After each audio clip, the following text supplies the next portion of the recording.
मिले एक stable game की तरफ वो जाएं तो बेहतर रहेगा, बट नहीं, ये टीम टस से मस नहीं होना चाहिए। आईक्यू सोल वर्सेस रेकनिंग की ये जो मुलाकात है, कोई नहीं रोक सकता इसको। लूट इस बार अगर आप देखें उतनी अच्छी है नहीं। डैगर उनके हाथ में है, ग्रेनेड नकुल के पास। नकुल यहाँ पे ट्राई करेंगे, गेट को भी क्लोज करेंगे, लेकिन कोई फायदा नहीं। डैमेज जरूर वहां पे दिया गया। माइक्रोसी एक खिलाड़ी को गिराएंगे, दूसरे खिलाड़ी को भी गिराने में कामयाब। कंफर्मेशन का यहाँ पे इंतजार करना पड़ेगा। लेजेंड भी साइडलाइन से आ रहे हैं और पंप शॉटगन का बहुत ही खूबसूरत यहाँ पे उपयोग। एक और नॉक, एक और कंफर्मेशन हमें आता हुआ देखने को मिलेगा इस पॉइंट पे। और अब वो एक लौता खिलाड़ी साइडलाइन पे दर्शक बन के रह गया है। वो यहाँ से अब कुछ भी नहीं कर पाएंगे, इसका ध्यान रखेंगे आईक्यू सोल।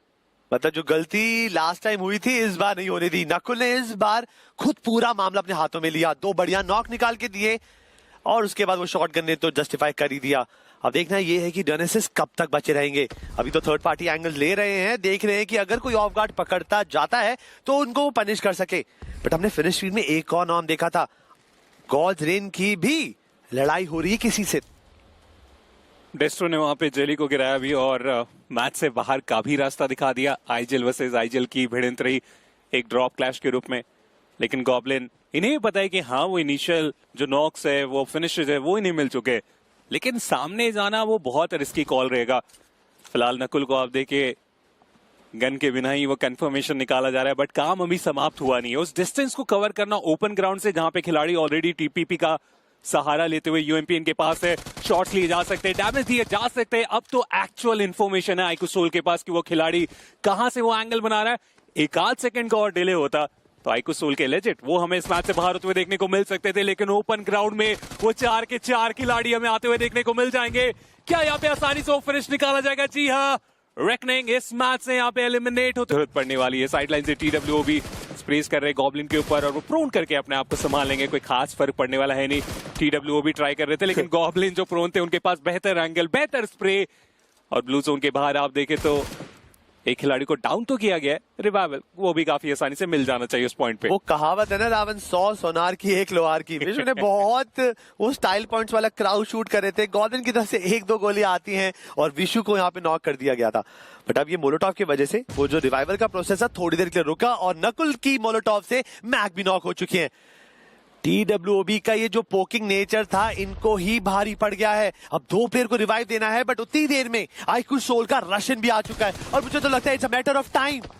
यहाँ पे टीडब्ल्यूओबी का अस्तित्व आईक्यू सोल मिटाते हुए दिखेगी। कोशिश अभी भी ये कर रहे हैं S12 के हैं इनके पास, लेकिन कनेक्शन क्या वो ढूंढ पाएंगे? क्योंकि डाउन द ग्राउंड कुछ से हाइट को चैलेंज करना कभी भी आसान होता नहीं है। और टीडब्ल्यूओबी उनका एलिमिनेशन हम यहाँ पे देख पाएंगे। मैक, मैं बोलूंगा उनकी थोड़ी गलती ज्यादा। शयान को रिवाइवल मिल चुका है, अगले कुछ क्षणों में ये प्लेयर अपनी 75% एचपी जरूर कर लेगा। But joker he is holding a juicy angle. अगर इस प्लेयर को नजरअंदाज करती है विक्टोरियस समर्स, देन ये जितना कुछ उन्होंने कमाया है सब धरा का धरा रह जाएगा। बट इस फाइट के अंदर ओजी वर्सेस एफएस के बीच में हुई है एक जमघट। गॉड एक्स रोमन लेवाई वो बिल्कुल तैयार है, फॉल बैक करने की कोशिश। आरू का ग्रेनेड, क्या वो कनेक्शन बन सकता है? ग्रेनेड जरूर जाएगा पीछे और रोमन नॉक हुए, गॉड एक्स नॉक हुए, अकेले खिलाड़ी बचे है लेवाई।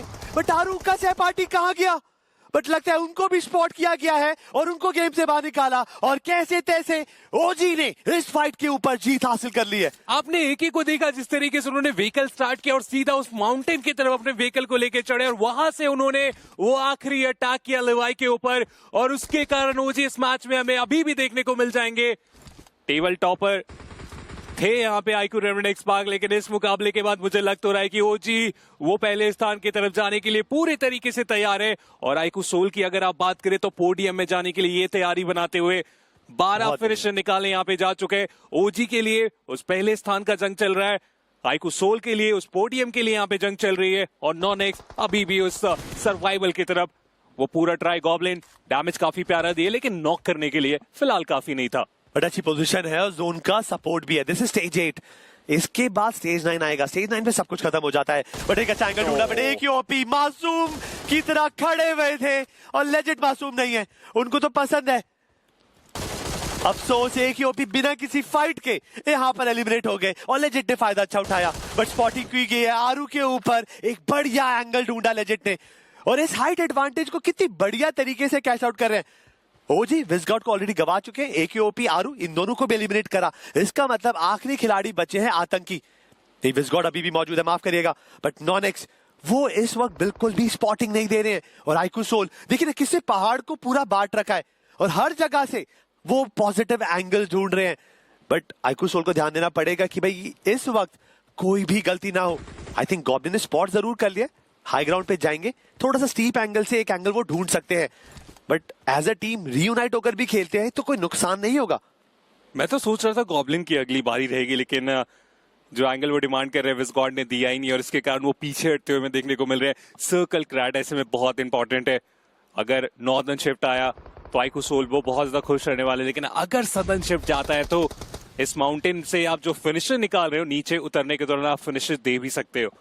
ये सब डिपेंड करेगा सर्कल में, क्योंकि अब हम फाइनल स्टेज पे आ चुके हैं और आइकू सोल बिल्कुल कॉर्नर पे है। तो ऐसे में सर्कल का श्रिंक जब आएगा तो इन्हें आगे जाने की जरूरत पड़ेगी। रोजी उसी का करेंगे इंतजार, नॉनेक्स उसी का करेंगे इंतजार, और जो चिकन डेयर की पॉसिबिलिटी लग रही थी बहुत आसान आइकू सोल के लिए, अब क्रैट बहुत ज्यादा मुश्किल।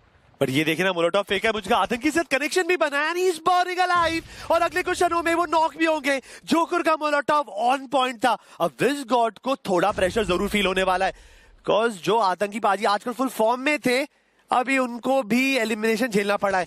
बट आइकू सोल उन्होंने पहाड़ छोड़कर जमीन कदम पे रख दी है, यहाँ पे जमीन पे कदम रख दिए, आगे बढ़ेंगे। बट विज़गॉड वो अभी भी उस धुएं की चादर के पीछे छुपे हुए हैं। बट नॉनेक्स का जो स्लैमिन आया है आइकू सोल को काफी ज्यादा ओपनली पकड़ सकता है, बट गॉब्लिन का हाई ग्राउंड पे होना वो एक बहुत बड़ा एडवांटेजेस मोमेंट बनकर रह चुका है यहाँ पे। क्या कोऑर्डिनेशन हमें देखने को मिला आइकू सोल की तरफ से। एक पॉइंट भी लगा कि लेजेंड जोकर जहां पे जा चुके नॉनेक्स के वो खिलाड़ी रहेंगे जो कि यहाँ पे कंफर्मेशन निकालेंगे, लेकिन गॉब्लिन जो ऊपर थे, क्या सेवियर वहां पे वो रोल अदा किया गया उनकी तरफ से। विज़गॉड वो सैंडविच हो गए, उनका एलिमिनेशन, और अब लग रहा है कि 17 नहीं 18 ऐड कर दीजिए, 18